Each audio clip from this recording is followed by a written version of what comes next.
Money. Some have it, some don't. Some have mastered it, but most are still chasing it. You may think of money as just numbers and spreadsheets and math, or an equation that needs to be solved. But the real financial decisions are made far away from calculators, around dinner tables with ego, pride, fear, and personal history. The true nature of money is the dance between the cold arithmetic of a spreadsheet and human nature. When it comes to money, we are complicated creatures, and financial success is not so much about how much you know, but how you behave. This video was inspired by Morgan Housel's amazing book, The Psychology of Money.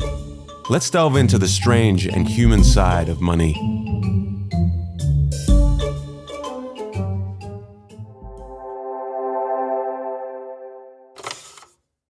Your financial DNA. You aren't crazy. We all come from different generations, with parents earning different incomes and holding different values, living in various parts of the world, born into different economic environments with varying incentives and varying opportunities. We all have very different experiences towards money. Take, for example, the stock market and inflation. People born in 1970 saw an almost tenfold increase in the S&P 500 during their teens and 20s, leading most to have a positive view of the stock market and a higher inclination to invest. People born in the 1950s, however, saw the stock market go nowhere in their teens and 20s, leading to a more negative view of the stock market and less inclination to invest. People born into the 1960s experienced significant inflation during their teens and 20s, leading to a higher awareness and a more negative view of inflation and its effects. People born in 1990 experienced relatively low inflation during their lifetime, leading to less concern and awareness of its effects. A person's experience with the stock market and inflation during their formative years greatly shapes their attitudes and behaviors towards investing and financial decision-making. People justify every financial decision they make based on the information they had at that moment and their mental model of the world, which has been passed on to them from their parents and is shaped by their unique life experiences. Although they can be misinformed, lack information, or make bad decisions, their actions make sense to them in that moment and align with their own personal story. According to Housel, people do some crazy things with money, but no one is crazy. We all have unique worldviews, and since there is no universally correct way to manage money successfully, none of us are crazy. We make financial decisions based on our personal life experiences and our worldview. Financial decisions are often not made purely on logical or mathematical grounds, but are shaped by your unique experiences and worldview. Be wary of one-size-fits-all financial advice, as what may seem irrational to others could make perfect sense to you. Compound Kings. There is no doubt that Warren Buffett is considered one of the greatest investors of all time. What is staggering is that $81.5 billion of Warren Buffett's $84.5 billion net worth was earned after he reached his mid-60s. Housel explains that few pay enough attention to this simplest fact. Buffett's fortune isn't due to just being a good investor, but being a good investor since he was literally a child. As a result of investing from the early age of 10, Buffett was able to harness the power of compounding. So what is compounding in a nutshell? Let's say you invest $1,000 at an interest rate of 8%. Your initial investment would earn you $80 after 1 year. If you compounded your total of $1,080 at 8% interest the next year, you would now earn $86.4. You've earned money on your initial investment as well as the interest you earned on the principal. An investment compounded over time gains interest not only from the original investment, but also from the interest generated on top of the original investment. The counterintuitive nature of compounding makes many of us not realize how extreme the results can be. Warren Buffett began seriously investing at the age of 10 and had a net worth of $1 million by the age of 30. Let's imagine an alternate reality where Warren Buffett behaved more like most young men in their 20s and used a lot of his early income on traveling and a few nice cars. If he started with a net worth of $25,000 at the age of 30 and retired at 60, but continued to generate the amazing returns that he does of around 22% annually, his net worth today would be around $11.9 million, which is 99.9% less than his actual net worth today of $84.5 billion. Warren Buffett's financial success can be attributed to the financial base he built in his early years and his longevity in investing. His skill is investing, but his secret to success is time and the power of compounding. Consider this from another perspective. The richest investor of all time is Warren Buffett. However, in terms of average returns, he is not the greatest. Jim Simons, for instance, is a hedge fund manager who has compounded money at a staggering 66% annually since 1988. a much higher rate than Buffett. The net worth of Simon's, however, is $21 billion, which is 75% less than Buffett's. How is this possible? According to Housel, the reason for this is that Simons wasn't able to find his stride in investing until he was 50 years old, effectively giving him less than half as many years to compound as Buffett. Housel estimates that if he had invested over a time frame as long as Buffett, his net worth today would be 63 quintillion, 900 quadrillion, 781 trillion, 780 billion, 748 million, $160,000. It's important not to underestimate the power of compounding. No matter how counterintuitive the results of compounding may seem, they should never be ignored. People often focus on short-term gains, overlooking the long-term impact of compounding. Understanding and leveraging the power of compounding is crucial for long-term financial success. It's not about making quick high returns, but about consistent long-term growth. Pessimism and money. Optimism is a belief that the odds of a good outcome are in your favor over time, even if there are setbacks along the way. But when it comes to money, we all have a bias towards pessimism that we hold dear in our hearts. Looking back, however, things have generally improved over the years. So what is it about pessimism that we are inclined to embrace rather than optimism? The answer is because good things take time and don't happen overnight.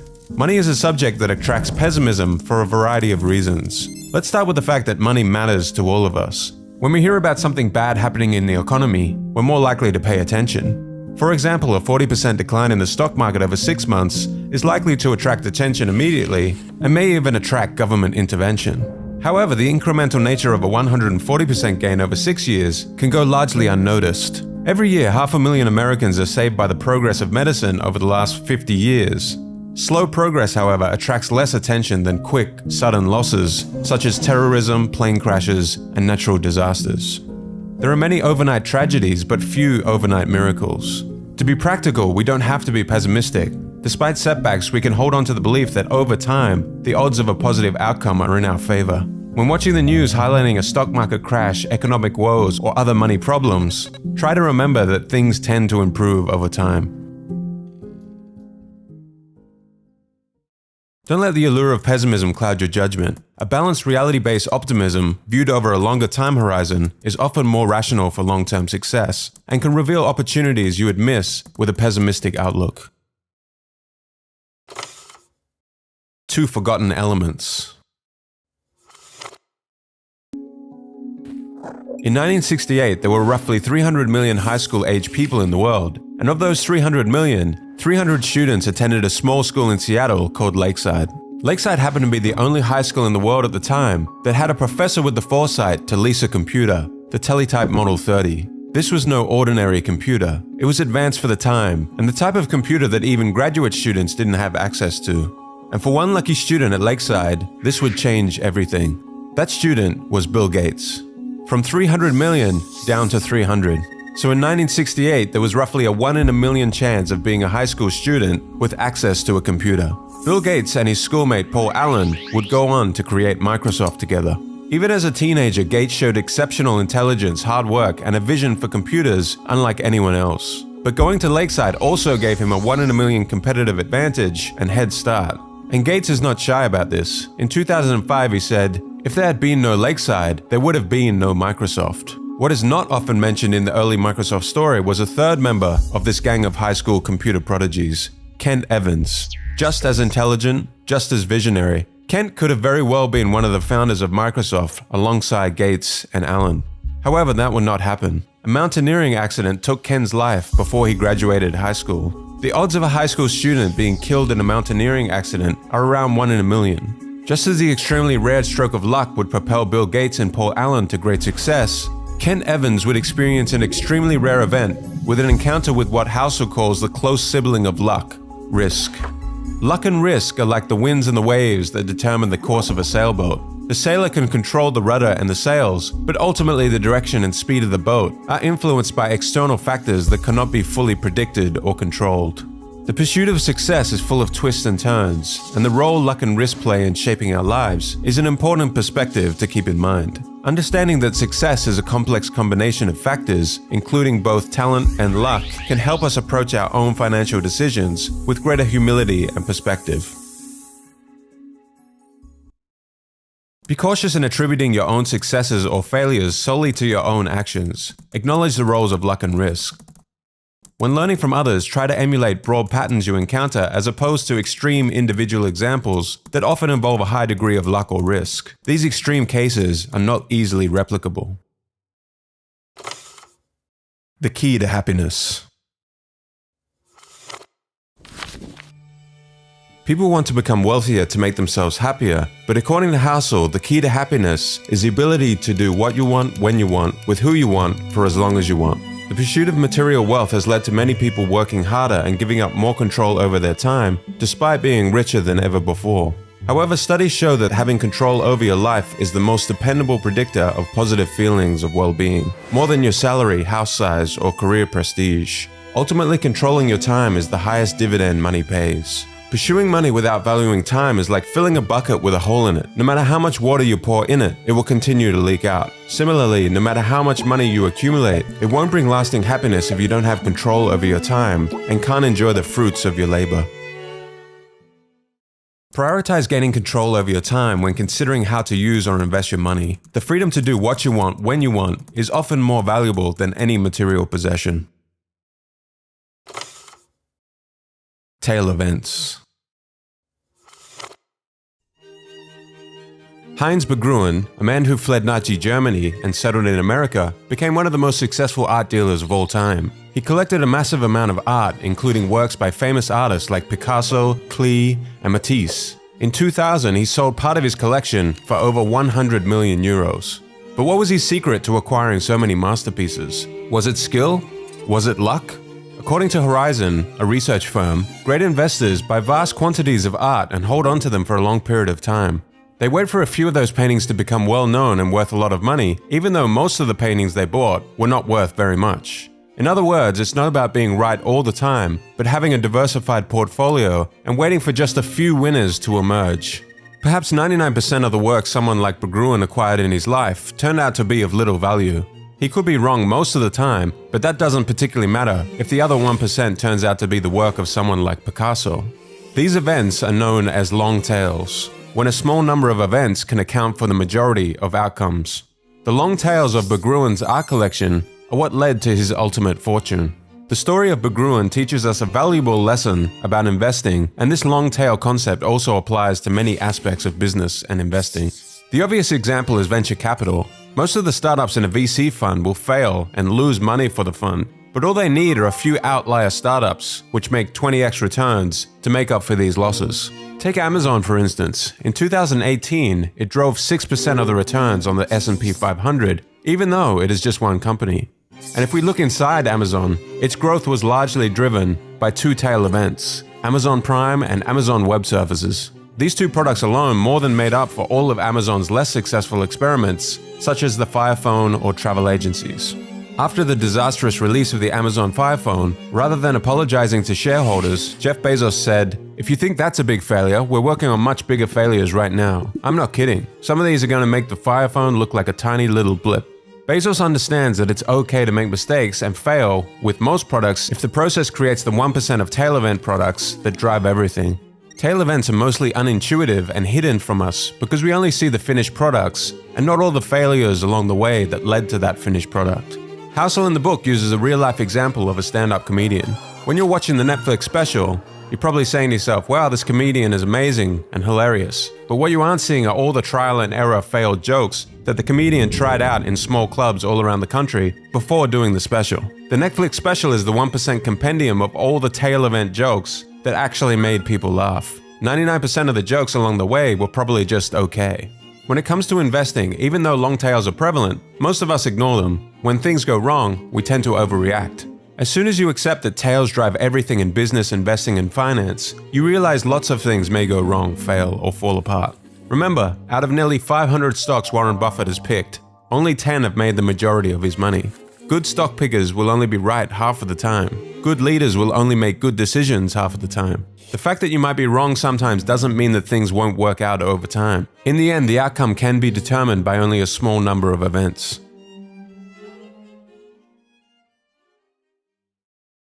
In investing in business, don't sweat frequent failures or average results. Success often hinges on a few major wins or tail events that outweigh your losses. True wealth versus being rich. It's so important to understand the difference between being rich and being wealthy. Richness is about your current income and the things that you own, while wealth is about the financial assets that you have yet to spend. True wealth isn't what you see, but what you don't. It's easy to assume that someone driving a Lamborghini is wealthy, but appearances can be deceiving. In reality, many individuals are living beyond their means and relying on debt to fund their flashy lifestyles. Wealth isn't about the cars you drive, the diamond rings, or the homes you own. It's about those financial assets that you have yet to spend. Accumulating wealth takes self-control and restraint. The diamonds, watches, and first-class upgrades that you decline all contribute to your overall wealth. It's easy to find rich role models who spend lavishly, but true wealth is hidden and therefore harder to imitate. We're conditioned to believe that having money means spending money, but the real key to building wealth is to save and invest the money you have. In fact, the only way to be wealthy is to not spend the money that you do have. The next time you see someone driving a fancy car or living in a big house, remember you can't judge wealth by appearances alone. The true key to wealth is self-control, restraint, building assets, and investing in your future.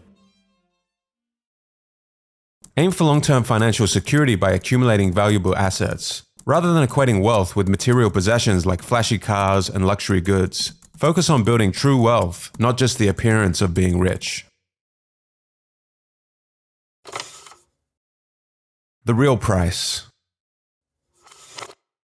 Imagine you're climbing a mountain with the goal of reaching the peak and admiring the amazing view. Maybe you will get sunshine that day, maybe rain. You may get lost, you may fall and injure yourself. The difficulty of the climb is not always apparent until you're in the thick of it. From the ground looking up, the path to take may seem obvious, but along the way you will certainly need to reassess and change your path to the peak. You are under no illusion, however, that there will be some golden escalator that will safely take you to the peak. You understand before the climb that this uncertainty and risk is just the price you have to pay to get to the top.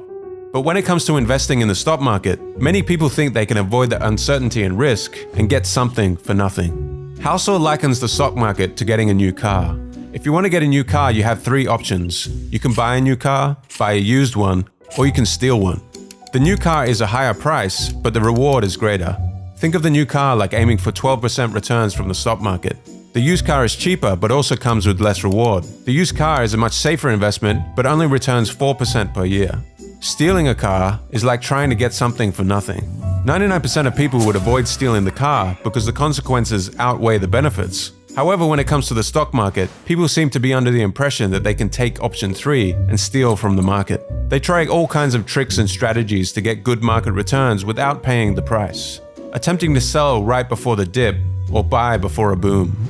Consider, for example, wanting to earn an 11% return over 30 years in preparation for your retirement. From 1950 to 2019, the Dow Jones Industrial Average has returned about 11% per year. Over those 69 years, however, of course, there have been many high highs and low lows. For many, the sight of their investment going up and down can be traumatic, so they try to get in and out quickly without paying the price of volatility and uncertainty over the long term, akin to trying to steal the car. The price you must pay is not just about dollars or cents when investing. It's about accepting the emotions that volatility, fear, and risk can bring. Recognizing that successful investing comes with a price is crucial. The price is not immediately obvious, but you have to pay it, just like you would for any other product. The key is to convince yourself that the market's fee is worth it, and it's an admission fee worth paying. There's no guarantee that it will be, but if you see the admission fee as a fine, you'll never enjoy the experience. Be willing to pay the price once you find it. View market volatility as an admission fee for the potential of higher returns, rather than as a fine for doing something wrong. This mindset will help you stick with your investment strategy for longer time periods and during tough times. Hedonic treadmills. Enough. No when enough is enough. Become familiar with the concept of hedonic adaptation, or the hedonic treadmill. Every time you hit the goal, you keep moving the goalpost further ahead. You need only look at the demise of Bernie Madoff and Gupta, two men who already had everything and were ultra wealthy, but all the money in the world would never have been enough, both resorting to crime to make even more money. The pursuit of wealth and success without a sense of knowing when enough is enough is like climbing a never-ending ladder. No matter how high one climbs, there is always another rung to reach for, and the pursuit can become all-consuming, leading to a lack of happiness and fulfillment. Set a stable goal for what enough means to you. Otherwise, rising expectations will keep you perpetually unsatisfied and prone to needless risks. Be aware of the pitfalls of social comparison. Instead of endlessly comparing yourself to others, focus on what truly brings you happiness and fulfillment.